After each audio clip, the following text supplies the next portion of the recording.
En esta presentación les voy a hablar acerca de las muestras apareadas. Cuando nosotros queremos comprobar una hipótesis en este tipo de muestras. En la clase pasada lo que vimos nosotros fue prueba de hipótesis comparando dos muestras o dos poblaciones diferentes. Pero esas muestras o esas poblaciones que nosotros estábamos comparando les llamamos que son independientes, es decir, no tienen relación una con la otra. ¿A qué me refiero con una relación? Pongamos el ejemplo de que yo quiero saber si el promedio, por ejemplo, de calificación de dos grupos de bioestadística es igual o es diferente. Esas dos poblaciones o esos dos muestras que yo estoy analizando son grupos aparte, diferentes. Cada uno tendrá sus alumnos, inclusive podrían ser un tamaño de muestra diferente. A lo mejor un grupo tiene 30 alumnos y el otro grupo tiene 25 y son completamente diferentes.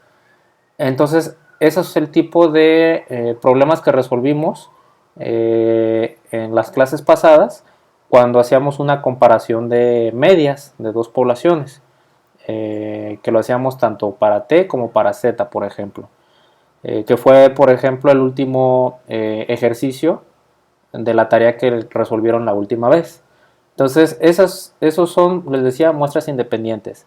Ahora vamos a ver, también vamos a hacer pruebas de hipótesis o comparación de dos poblaciones, pero aquí esas muestras o esas poblaciones no son independientes, sí tienen una relación, por eso se llaman muestras apareadas, porque van en parejas esos datos. Vamos a poner un ejemplo. Imagínense que hay algunos investigadores que desean determinar si un remedio para la gripa, por ejemplo, tiene algún efecto colateral indeseable. En este caso podría ser la elevación de la presión sanguínea. Y entonces lo que hacen para comprobar esta hipótesis es a un determinado grupo de personas les miden la presión arterial y registran esas presiones. Luego les dan este medicamento que ellos quieren probar y después de un cierto tiempo vuelven a medir sobre las mismas personas la presión arterial para ver cómo cambió. Entonces ese es un ejemplo de muestras apareadas, porque por ejemplo yo lo haría en el salón, ¿no? Digamos que mi grupo son mis conejillos de indias y entonces voy a probar este medicamento. Y entonces agarro a Felipe y le mido la presión arterial, agarro a Armando, le mido la presión arterial, agarro a Brenda, le mido la presión arterial, agarro a Paul, le mido la presión arterial y así a cada uno de ustedes, ¿no? Y entonces obtendré las presiones arteriales iniciales. Les doy el medicamento y después de algún tiempo, ya que el medicamento yo espere que haya hecho reacción, les vuelvo a medir. Y entonces vuelvo a tomar a Felipe y le mido su presión arterial. Agarro a Armando, le vuelvo a medir su presión arterial. A Brenda, Elena, Paul. Y entonces voy a tener un par de resultados para cada uno de mis sujetos de prueba, por ejemplo. Entonces esa es una muestra apareada. Yo voy a tener de Felipe la muestra o la medición de la presión antes y la medición de la presión después. Y entonces mi hipótesis, lo que yo quiero comprobar ahí es si esa presión arterial es igual o diferente antes y después de la toma del medicamento. Esa es una muestra pareada y entonces es diferente a los ejercicios que resolvimos la última vez, que también son dos grupos, dos poblaciones, pero les digo, no tienen una relación. Entonces se resuelven un poquito diferentes. No es muy complicado, pero sí hay que verlas y hacer esa diferenciación. Entonces es lo que vamos a ver con este presentación, que son las muestras apareadas. Aquí hay otro ejemplo. Bueno, de hecho es el mismo ejemplo que les acabo de dar, perdón, es el mismo ejemplito. Es exactamente el mismo, ¿no? El del resfriado. Y entonces, para resolverlo, vamos a calcular una T, ¿sale? Es lo que nosotros vamos a calcular, una T. Lo vamos a hacer con una fórmula diferente. Acuérdense, por ejemplo, que con las muestras independientes, con lo último que vimos de la clase, era que la T era igual a la media de la muestra 1 menos la media de la muestra 2 entre y luego venía una SP cuadrada entre la raíz de la n más la otra SP. Entonces era una fórmula diferente. Para muestras apareadas, las que cumplen estas características que les menciono, utilizamos esta fórmula que vemos ahí. Y entonces tenemos algunas cosas que no hemos visto en las demás fórmulas. Por ejemplo, la t, o sea, va a ser la que vamos a calcular y la que vamos a comparar con la tabla. Entonces, t va a ser igual a esa d, que es una media de la diferencia de la muestra. Ahorita vemos cómo se calcula esa d, ¿sale? Luego tengo una desviación estándar de las diferencias, que es esa SD. Para calcular esa SD hay una formulita que es la que está abajo, que es que viene en la raíz cuadrada de la sumatoria de las Ds al cuadrado. Toda esa formulita que está ahí abajo es esta formulita que está ahí abajo es la que se utiliza para calcular SD. Es como con la otra fórmula que necesitamos sacar primero una SP, ahora necesitamos sacar una SD. La otra era una especie de desviación estándar promedio, esta es una desviación estándar, pero de las diferencias. Y finalmente la mu, que la mu es la media de la población sobre la que estamos nosotros haciendo nuestra hipótesis. Y al igual que en la fórmula de los ejercicios anteriores que eran de muestras independientes, de muestras no pareadas, este término también generalmente es 0. Acuérdense que en la otra fórmula era mu 1 menos mu 2 y eso lo hacíamos 0 porque suponíamos que eran iguales y entonces el resultado era 0. Aquí es igual, nada más que, bueno, tengo que ponerse en la fórmula para que sepan que existe ese término por si en algún momento les dieran una mu o tuvieran una mu de las diferencias. Si no la tienen, vamos a suponer que va a ser 0, ¿sale? Entonces vamos a ver un ejemplito sencillo de cómo se calcula o cómo se resuelve este tipo de problemas. Por ejemplo, fíjense que tengo en esta tabla, en las dos primeras columnas, tengo un pretratamiento y un posttratamiento, que es precisamente del ejemplo que les daba al inicio. Es decir, antes de darles el medicamento, les tomo la presión sanguínea.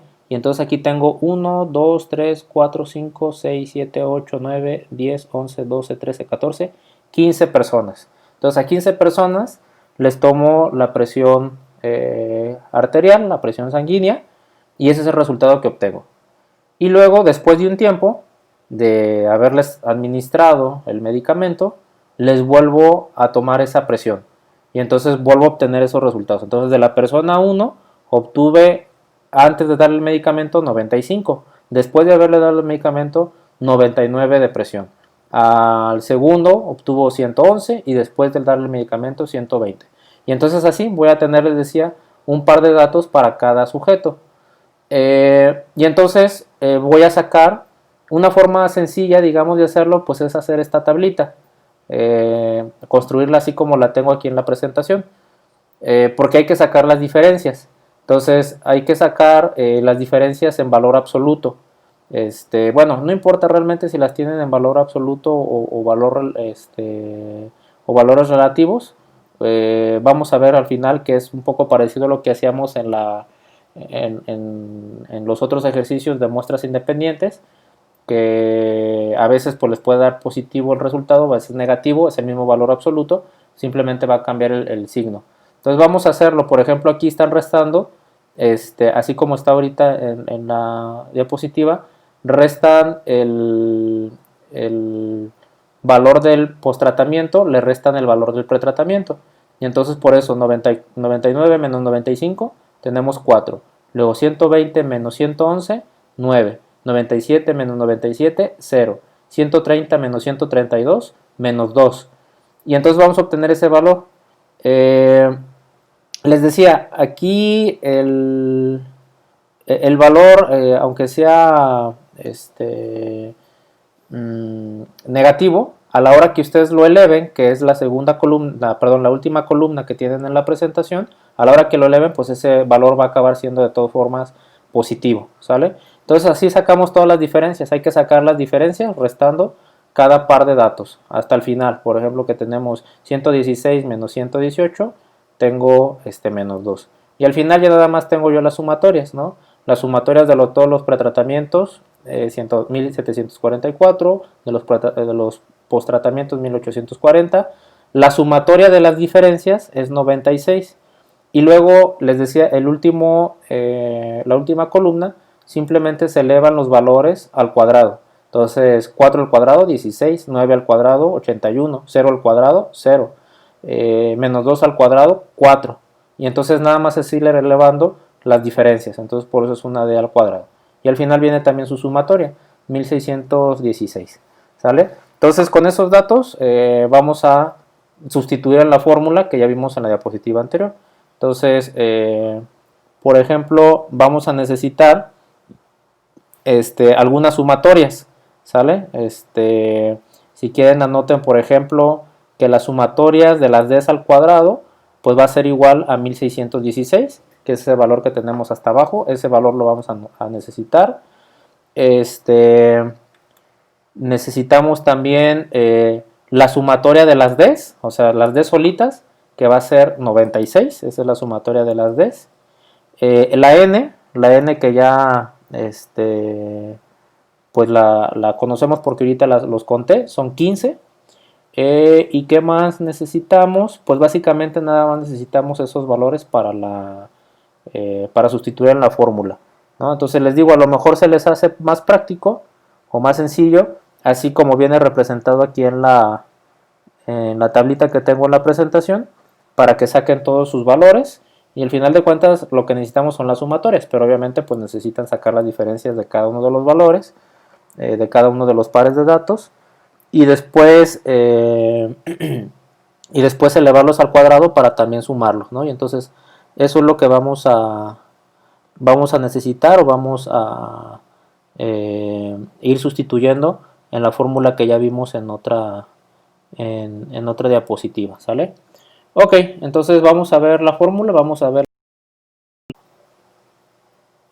Ahora entonces lo que vamos a hacer ya con los valores que sacamos de la tabla anterior, es sustituirlos simplemente en la fórmula, ¿sale? Entonces primero lo que necesitamos es calcular la desviación estándar de las diferencias, es decir, la SD. ¿Cómo se calcula? Se calcula con la raíz cuadrada de la sumatoria de las diferencias al cuadrado, es decir, el resultado que tenemos en la última columna. Primero elevamos al cuadrado todas las diferencias y la suma de esas diferencias elevadas al cuadrado pues es 1616 menos la sumatoria de las diferencias y luego elevado al cuadrado.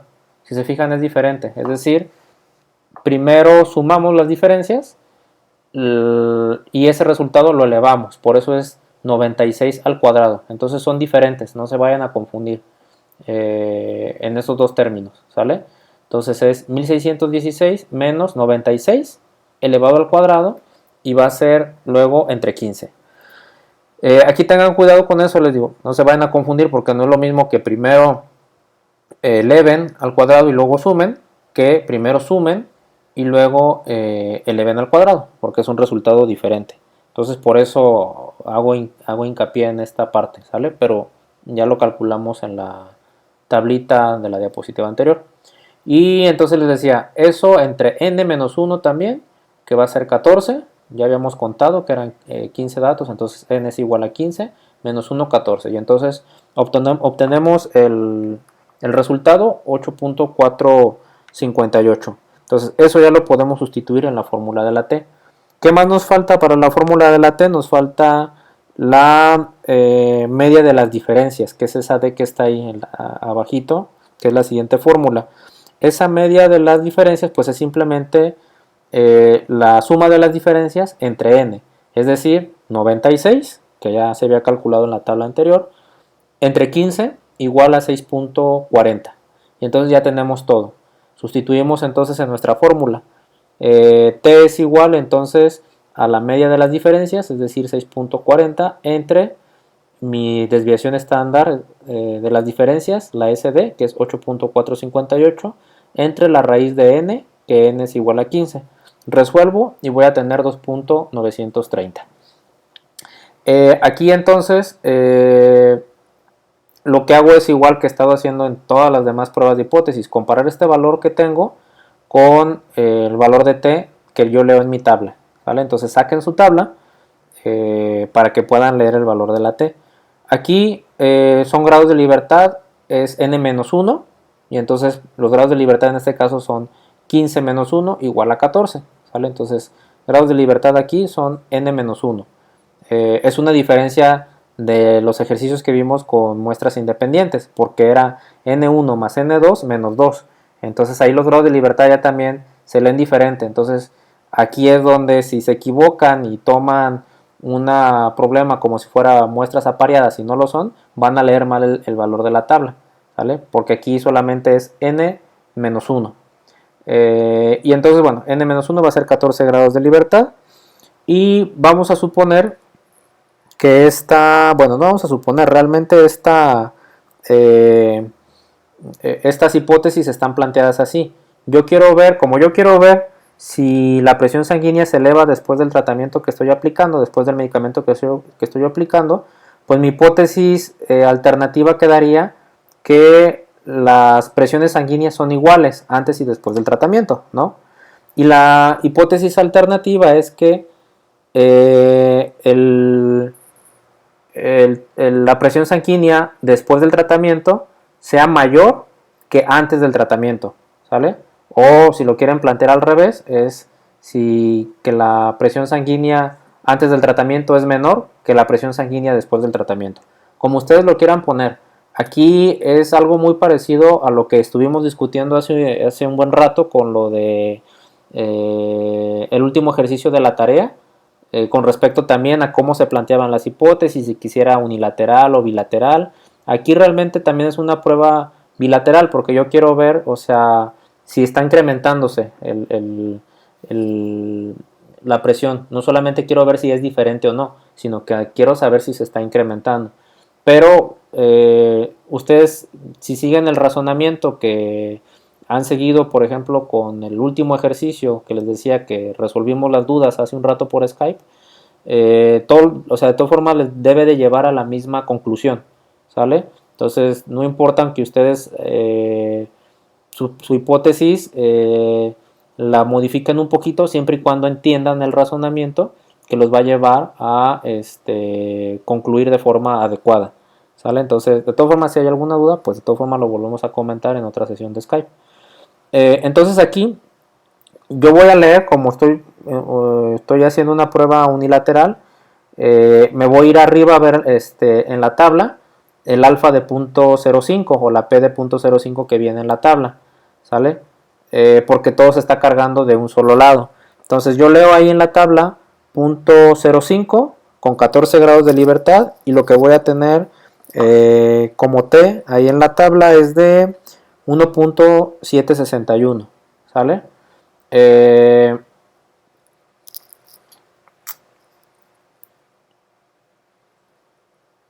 Y entonces, si ustedes tienen 1.761, hacemos, les decía, el mismo proceso, que es comparar esta T que ustedes calcularon, es decir, la de 2.930, con la de 1.771, que es la que sí,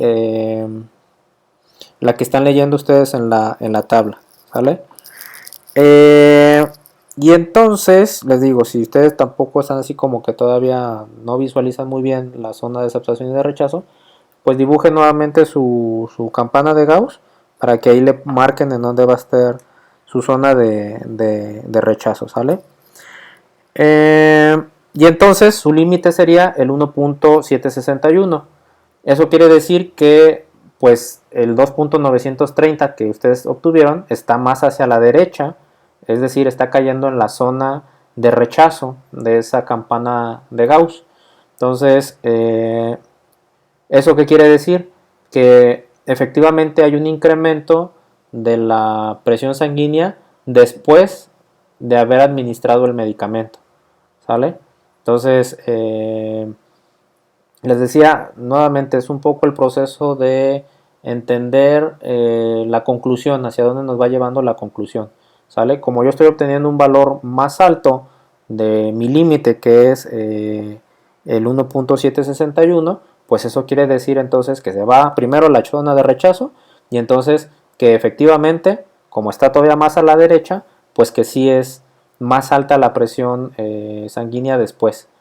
Les decía, aquí ustedes podrían tomarlo también como una prueba bilateral, o inclusive les pudo haber dado un cambio de signo dependiendo de cómo le hayan restado a cada columna.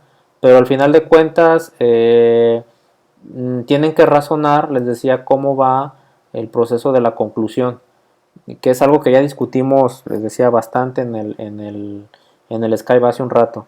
Entonces, si alguien de todas formas tiene una duda de esto que estamos platicando ahorita, de cómo visualizar esta zona de rechazo, por qué unilateral, por qué bilateral, lo volvemos a discutir en otra sesión.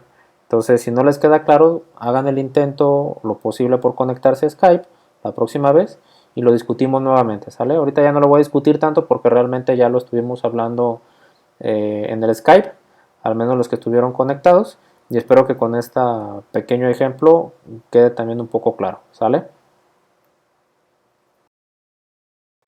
Aquí hay otro ejemplo, ¿sale? Aquí hay otro ejemplo que también ya viene resuelto. Aquí, por ejemplo, lo que hacen es comparar la efectividad de dos tratamientos láser para cirugía en los ojos. Entonces, aquí lo que tienen es un mismo paciente, pero lo que tienen es que a los dos, que al mismo paciente le aplican un tratamiento en un ojo y otro tratamiento en el otro ojo. Y entonces eso son muestras, eso ya tampoco son muestras independientes, es una muestra pareada porque es en el mismo sujeto, ¿vale? Entonces aunque sean en ojos diferentes, pues son los ojos de la misma persona. Entonces este es un ejemplito que también podríamos tomar como muestras apareadas, ¿sale? Entonces yo tengo dos tratamientos y esos dos tratamientos se los aplico a la misma persona, ¿sale? Uno en un ojo y otro en el otro ojo. Y entonces lo que hago al inicio del tratamiento es mm, o más bien después de aplicar el tratamiento, lo que hago es medir la agudeza visual. La agudeza visual, pues ahí dice que se mide con una escala que se llama, unidades que se llaman logmar, ¿no? Así se llaman, son unas unidades, es como decir kilos, centímetros, lo que veíamos en el ejemplo anterior, presión.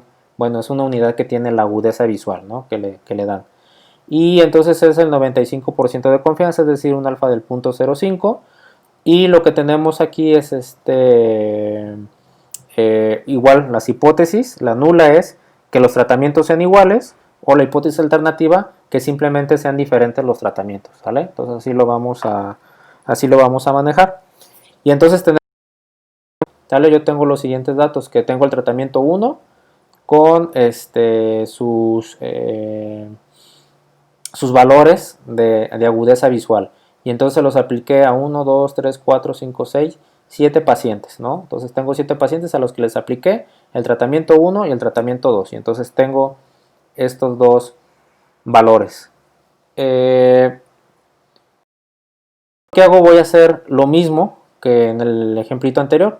Puedo sacar una columna que sea de diferencias. Por ejemplo, aquí fíjense cómo lo hacen al revés.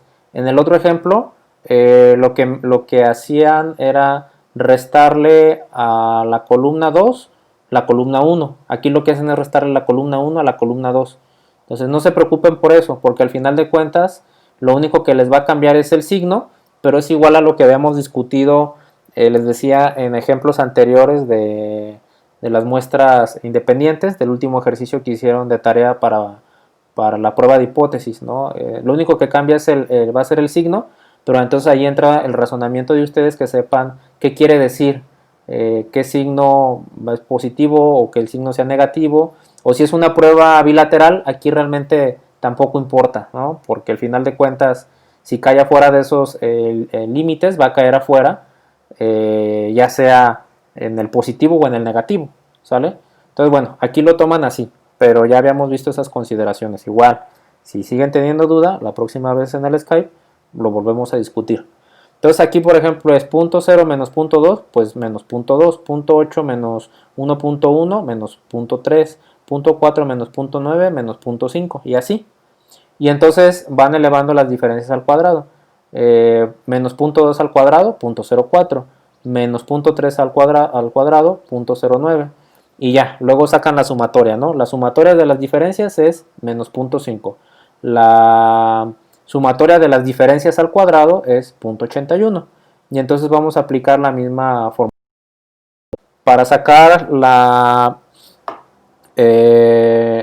desviación estándar de las diferencias, es entonces teníamos la sumatoria de las diferencias al cuadrado, es decir, 0.81, menos la sumatoria de las diferencias elevado al cuadrado, es decir, menos 0.5 y luego al cuadrado, entre la n, que es 7, entre n-1, es decir, 7 menos 1, y resuelven, y entonces van a obtener 0.359 como la desviación estándar de las diferencias.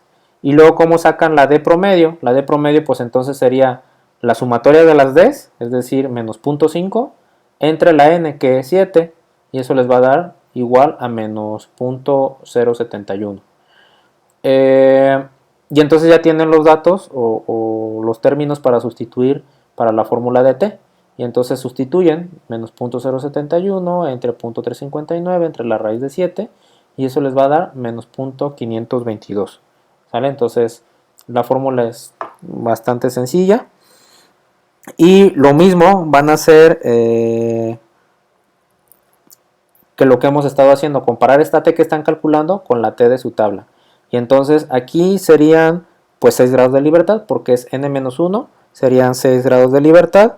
Y como aquí sí lo vamos a manejar como una prueba bilateral, simplemente queremos saber si son diferentes o no los tratamientos, vamos a tomar o vamos a leer directamente de la parte de abajo que viene 95% de confianza en su tabla, o si lo leen de arriba tendrán que leerlo en donde dice .025, porque se está partiendo ese .05 en dos, uno que va a la izquierda y otro que va a la derecha.